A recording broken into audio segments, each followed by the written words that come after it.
La dernière fois, je vous ai laissé sur un problème gênant. Le tout premier appartement que vous visitez est excellent, et vous le voyez tout de suite. Mais la règle qu'on avait démontrée est stricte. Pendant les premiers 37%, on observe et on ne prend rien. Donc vous le laissez partir, parce que la théorie l'exige. Ça paraît absurde, pourquoi ne pas le prendre s'il a l'air si bien? Aujourd'hui, je vais vous montrer que vous aviez raison.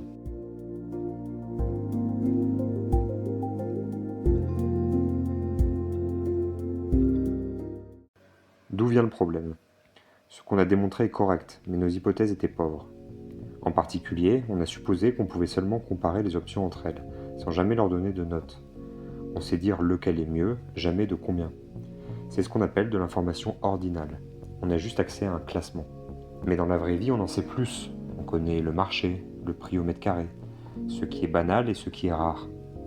Alors, on va s'en servir.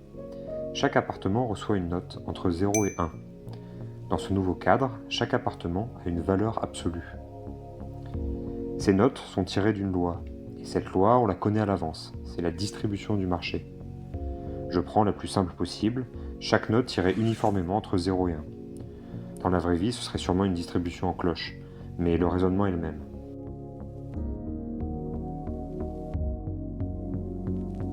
Dans l'épisode 1, on cherchait le meilleur, tout ou rien. Mais rater le numéro 1 pour finir avec le numéro 2, ça reste une belle issue. Ce qu'on veut vraiment, c'est vivre en moyenne dans le meilleur endroit possible. Nouvel objectif donc, maximiser la note espérée de l'appartement choisi. Nous voilà devant le premier appartement. Et remarquez d'abord une chose, on n'a que deux options. Garder cet appartement, on repart avec sa note, fin de l'histoire, ou le laisser partir et affronter la suite. Toute la recherche n'est qu'un enchaînement de ce petit choix-là, répété appartement après appartement. La stratégie parfaite, elle ne peut donc être qu'une chose, faire le bon choix à chaque fois. Prendre des deux actions, celle qui promet la meilleure note en moyenne. Pour s'arrêter, on sait ce que ça rapporte, la note qu'on a devant nous.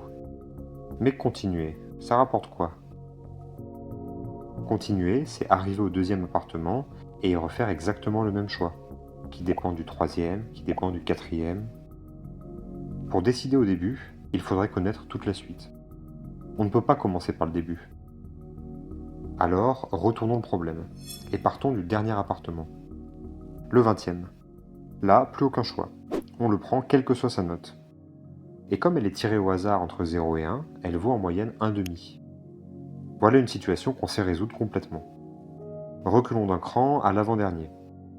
Nos deux actions reviennent, s'arrêter et gagner sa note, ou continuer et tomber sur le dernier, qui vaut 1,5 en moyenne. On garde l'avant-dernier seulement s'il vaut plus qu'1,5.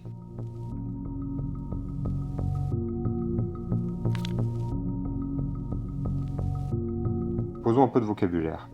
À chaque instant, ce qui compte, c'est où on est. Combien d'appartements il reste devant nous. C'est ce qu'on appellera un état. Et chaque état a une valeur optimale. La note moyenne qu'on décroche à partir de là en prenant les meilleures décisions. Pour le dernier appartement, plus rien n'est décidé. Sa valeur optimale, c'est 1,5. Et notez bien, pour trancher à l'avant-dernier, une seule information a suffi, la valeur de l'état d'après. Plaçons-nous maintenant dans l'état d'avant. Deux appartements restants, la note du premier pas encore révélée. Quelle est sa valeur optimale? Autrement dit, la note moyenne qu'on décroche à partir d'ici en prenant les meilleures décisions. Ces meilleures décisions, on vient justement de les trouver. Si l'appartement dépasse 1,5, on le garde et on empoche sa note. Sinon, on continue et après on récupère en moyenne 1,5. Regardons ce gain comme une courbe en fonction de la note qui va tomber. Sous 1,5, on refuse et on essaye le suivant, avec ensuite 1,5 en moyenne. La courbe est plate. Au-dessus, on accepte et on gagne la note. La courbe suit la diagonale. Reste à en faire la moyenne. Mais une moyenne sur quoi? La note peut prendre n'importe quelle valeur entre 0 et 1, une infinité de possibilités. Impossible de les additionner une par une. L'outil fait pour ça, c'est l'intégrale, la moyenne d'une courbe continue. Et comme la note est distribuée uniformément, cette moyenne a une lecture toute simple, c'est l'air sous la courbe. Deux morceaux donc, un rectangle qui vaut un quart, et l'air sous la diagonale, qui vaut 3/8. Total 5/8. Un peu mieux qu'1,5. Avoir le choix entre deux vaut mieux que d'en subir un seul. Reculons encore, à un état quelconque. Disons qu'il reste K appartements devant nous. Le raisonnement est identique, 2 actions, toujours les mêmes. S'arrêter et empocher la note qu'on a sous les yeux, ou continuer et récupérer ce que vaut tout ce qui reste à jouer, c'est-à-dire la valeur optimale de l'état d'après. On accepte au-dessus du seuil, et on refuse en dessous. La moyenne de ce gain, c'est encore une intégrale. Et comme vk-1 est un nombre fixé, cette intégrale se calcule à la main. Exactement le même découpage que tout à l'heure. Un morceau plat et un morceau en diagonale. On déroule, et il en sort une formule explicite, entièrement en fonction de vk-1. Arrêtons-nous une seconde sur cette formule. Elle relie la valeur d'aujourd'hui à celle de demain. Pour savoir ce que vaut ma situation avec K appartements devant moi, il me suffit de connaître ce que vaut celle d'après. Reprenons nos 2 actions et regardons ce qu'elles rapportent. Si on arrête, on empoche la note qu'on voit. Et après, plus rien, c'est terminé. Si on continue, on ne gagne rien tout de suite, mais on hérite de la suite jouée au mieux à chaque coup. La valeur de demain. À chaque étape, on prend la meilleure des 2. C'est tout ce que dit la formule. L'idée à retenir, c'est celle-là. La décision optimale dans un état se calcule à partir de la valeur optimale de l'état voisin. C'est ce qu'on peut espérer gagner ensuite si on joue bien à chaque coup. Cette relation, c'est une équation de Bellman. Elle relie la valeur d'un problème à celle de problèmes plus petits. Ici, la même recherche avec un appartement de moins. Et résoudre les petits problèmes pour construire la solution des grands, c'est l'idée de la programmation dynamique. Voilà pourquoi il fallait commencer par la fin. Chaque valeur a besoin de la suivante. On part de la seule situation qu'on connaît, le dernier appartement, et on remonte, cran par cran. Maintenant qu'on a la formule, on peut dérouler, du dernier appartement jusqu'au premier. On trouve finalement qu'avec 20 visites restantes, la valeur optimale vaut 0,92. Autrement dit, en prenant les meilleures décisions, on repart en moyenne avec 0,92. Mais le plus intéressant, ce sont les seuils. Votre seuil d'acceptation, à chaque étape, c'est la valeur optimale de l'étape d'après. Au début, on a tout le marché devant nous. 19 occasions de retomber sur mieux. On peut se permettre d'être exigeant. Seuil à 92%, on ne dit oui qu'à l'exceptionnel. Puis, les opportunités s'épuisent. Moins il reste d'appartements, moins on a de chances de voir passer une merveille. Alors, on devient réaliste, et le seuil descend. La règle change donc à chaque étape, et elle dépend de 2 choses. Le nombre d'appartements restants, et la note sous vos yeux.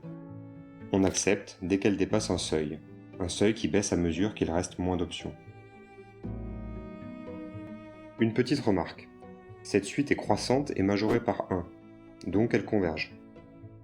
À la limite, on a l'équation L égale 1 plus L carré sur 2. On résout et on trouve que cette limite vaut 1. Et c'est intuitif. Avec une infinité de possibilités, on peut attendre que le 1 tombe. On n'a aucune raison de s'arrêter avant. C'est l'heure du match. Face à face, nos 2 approches. À ma gauche, la stratégie aveugle de l'épisode 1. Elle ignore la valeur absolue des notes, se contente de regarder les classements. Observe les premiers 37% des options sans rien choisir, puis prend le premier record qui passe.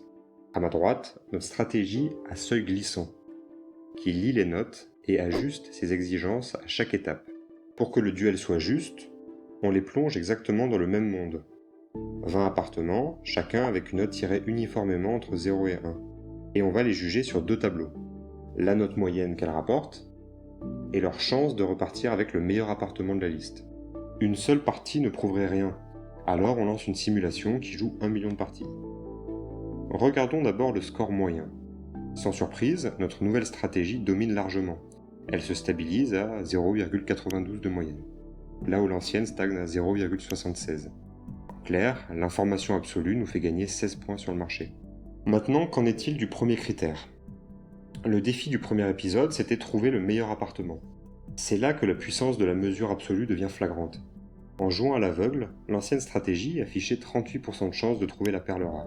En exploitant la valeur des notes, notre nouvelle approche fait grimper ce taux à près de 49%. Elle bat l'ancienne formule sur son propre terrain, à son propre jeu, simplement parce qu'on s'est donné le droit de mesurer plutôt que de juste classer. Cela répond à une question qu'on avait laissée sans réponse à l'épisode 1. Avec l'expérience de pensée, certains d'entre vous ont haussé les épaules et se sont dit « Bon, si la stratégie est prouvée optimale, alors on la suit, un point c'est tout ».